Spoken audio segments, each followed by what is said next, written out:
نحمده ونصلي على رسوله الكريم أما بعد فأعوذ بالله من الشيطان الرجيم بسم الله الرحمن الرحيم يا أيها الذين آمنوا توبوا إلى الله توبة نصوحا عسى ربكم أن يكفر عنكم سيئاتكم ويدخلكم جنات تجري من تحتها الأنهار يوم لا يخزي الله النبي والذين آمنوا معه نورهم يسعى بين أيديهم وبأيمانهم بشراكم اليوم جنات تجري وبأيمانهم يقولون ربنا أتمم لنا نورنا واغفر لنا إنك على كل شيء قدير صدق الله العظيم.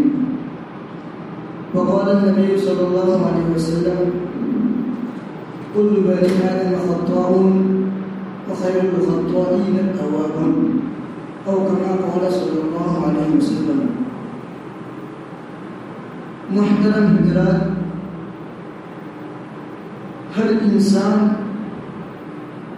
خطا اور گناہوں سے مرکب ہے، ہر انسان گنہگار ہے. دنیا کا کوئی بھی انسان یہ دعویٰ نہیں کر سکتا کہ وہ بے قصور ہے، بے گناہ ہے، سوائے انبیاء علیہ السلام کے کہ وہ اللہ کے معصوم بندے ہیں. ان کے علاوہ ہر بندہ گنہگار ہے اور ہر ایک سے گناہ ہوتے ہیں اور ہو جاتے ہیں. گناہ کا ہو جانا اتنی بڑی بات نہیں ہے. اتنی بڑی بات تو یہ ہے، حیرت انگیز بات تو یہ ہے کہ آدمی گناہ بھی کرے اور اس کے اوپر اڑا رہے، اس کو کرتا رہے، اس کو برا بھی نہ سمجھے. یہ گناہ کی بے انتہائی بڑی بات ہے.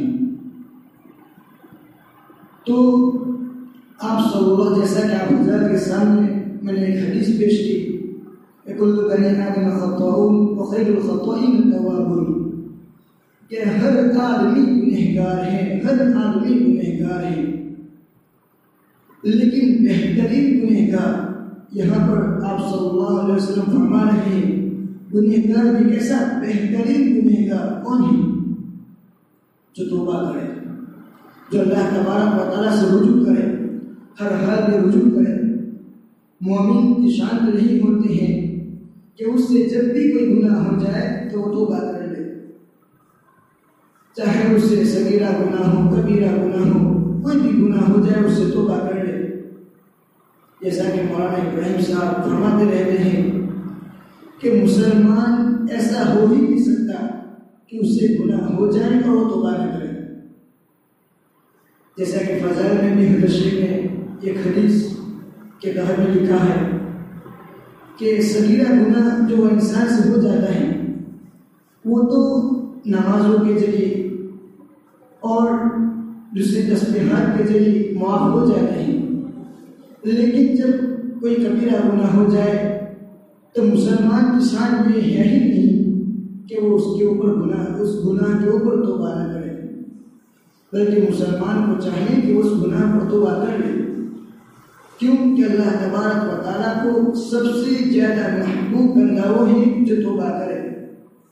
اور ہر مسلمان کی سعادت مندی کی بات یہ ہے کہ اس کے رجسٹر میں یعنی اس کے نامہ اعمال میں سب سے زیادہ توبہ ہو.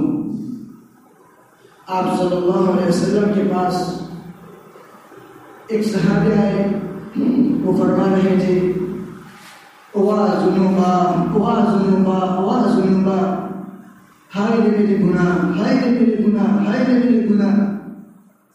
تو آپ صلی اللہ علیہ وسلم نے فرمایا کہ بلاؤ اس صحابی کو، بلایا. صحابہ نے ان کو حاضر کیا تو آپ صلی اللہ علیہ وسلم نے فرمایا کہ کیا ہو گیا ہے مجھے؟ اس صحابی نے فرمایا کہ مجھ سے بہت گناہ ہو گئے ہیں، بہت گناہ ہو گئے ہیں.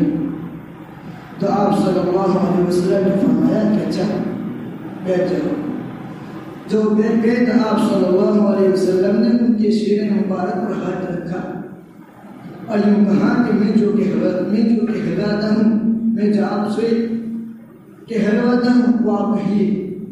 پھر آپ صلی اللہ علیہ وسلم نے فرمایا کہ آپ اللہ تبارک و تعالیٰ سے کہیں کہ اللہ میرے گناہ اتنے نہیں ہیں جتنے تیری رحمت ہے.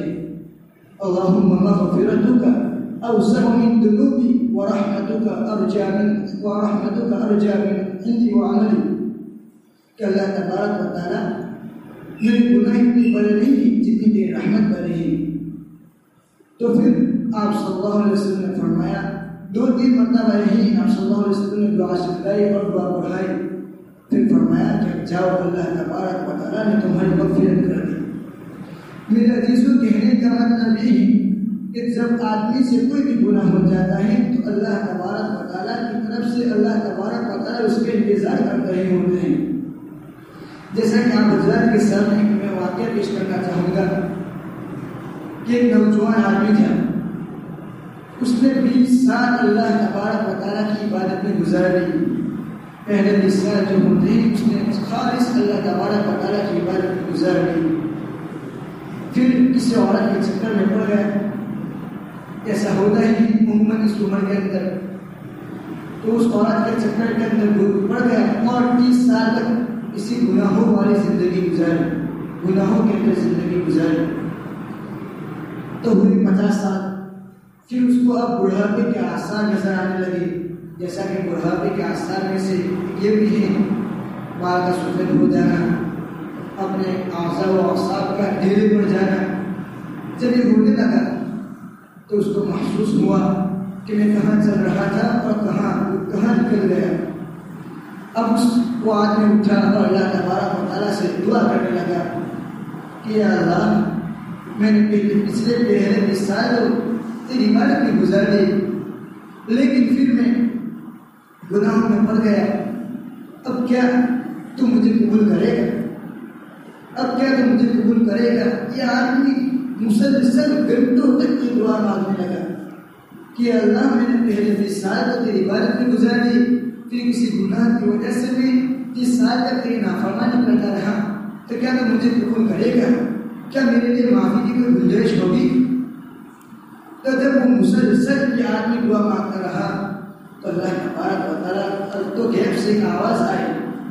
تو اس آدمی نے, اس نوجوان نے اس کو سننے کی کوشش کی کہ اس نے جب سنا غور سے تو گویا کہ اللہ تبارک و تعالیٰ یوں فرما رہا تھا کہ میرے بندے کیوں نہیں, میں تجھے کیوں قبول نہیں کروں گا؟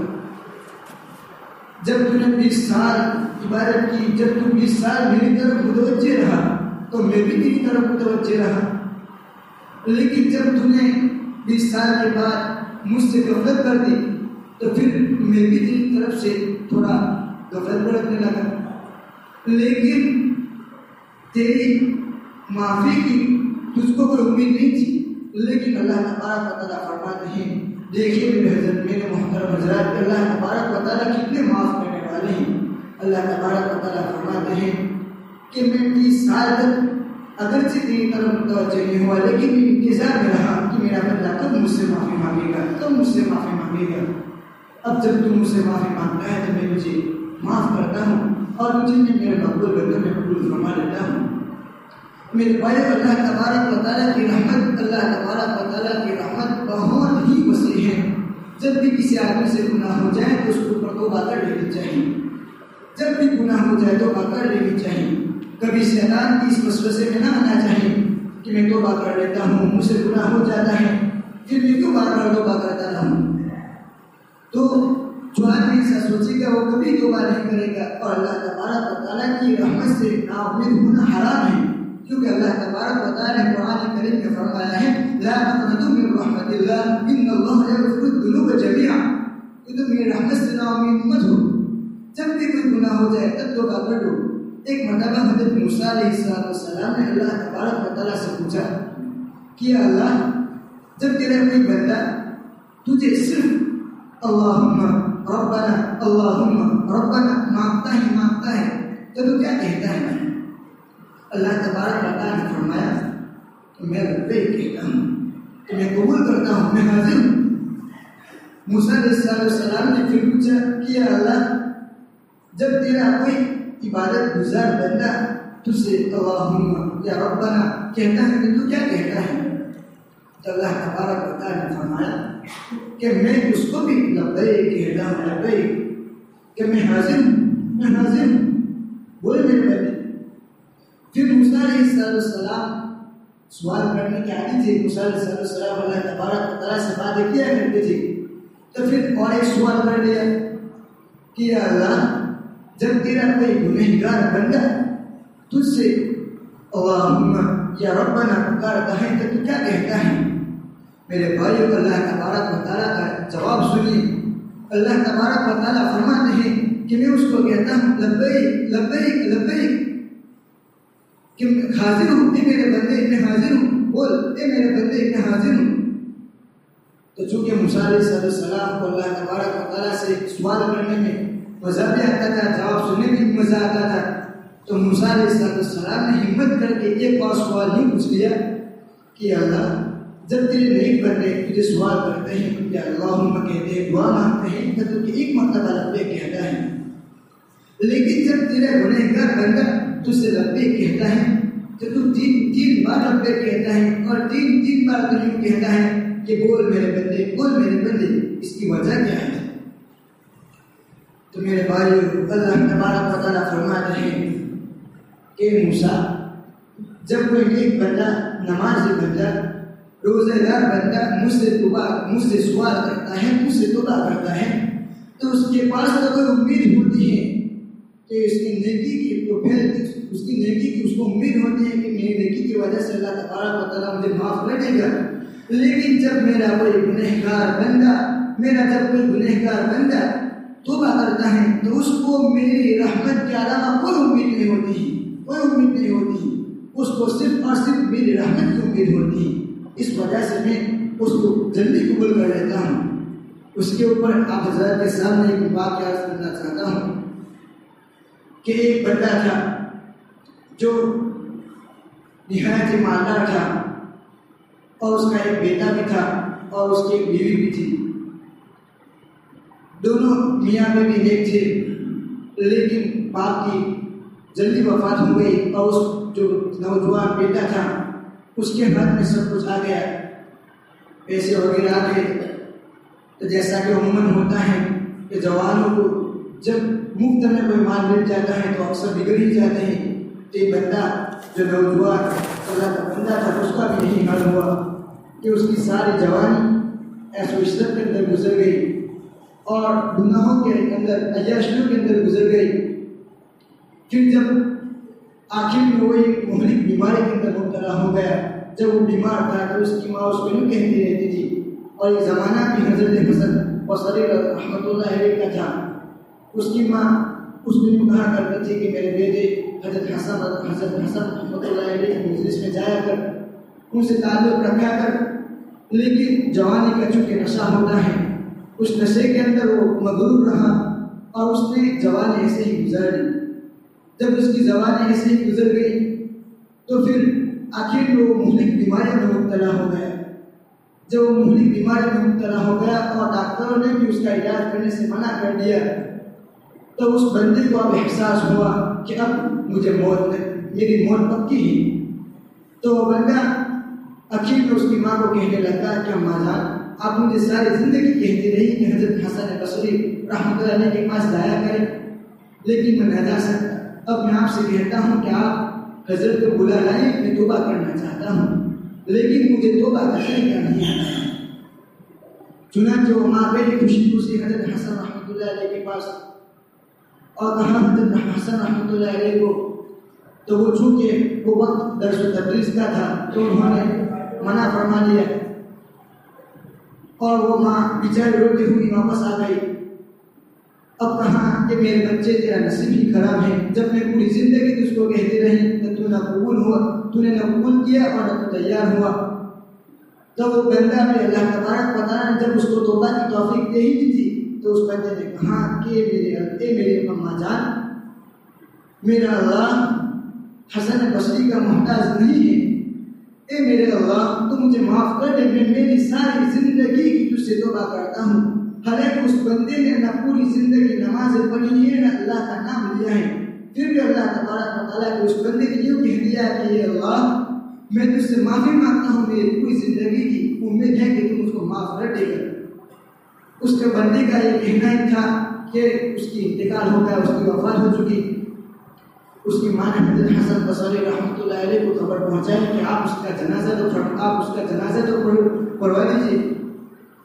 حضرت حسن بصری رحمۃ اللہ علیہ غصے میں آ گئے اور کہا، جو بندہ جس نے اللہ تبارک و تعالیٰ کا زندگی میں نہ نام لیا اور نہ کچھ کیا، میں اس کی صلاۃ جنازہ نہیں پڑھاؤں گا۔ چنانچہ وہ ماں واپس آ گئی اور جو ان کے محلے والے تھے ان کو کہا کہ آپ میں سے جو مناسب سمجھے اس کی صلاۃ جنازہ پڑھا دیں۔ ابھی وہ کہہ رہی تھی کہ حسن بصری رحمۃ اللہ علیہ آئے، ان کے دروازے پر دستک دی۔ ان کی ماں نے پوچھا کہ کون ہو؟ تو فرمایا کہ حضرت حسن رحمۃ اللہ علیہ ہوں، حضرت حسن ہوں۔ فرمایا کیوں آنا ہوا؟ کہ میں آپ کے بیٹے کی جنازے کی نماز پڑھاؤں گا۔ تو ماں بہت خوش ہو گئی۔ چنانچہ انہوں نے جنازے کی نماز پڑھائی، لیکن حضرت ماں نے پوچھا کہ آپ نے تو منع فرما دیا تھا، پھر آپ کیوں آئے؟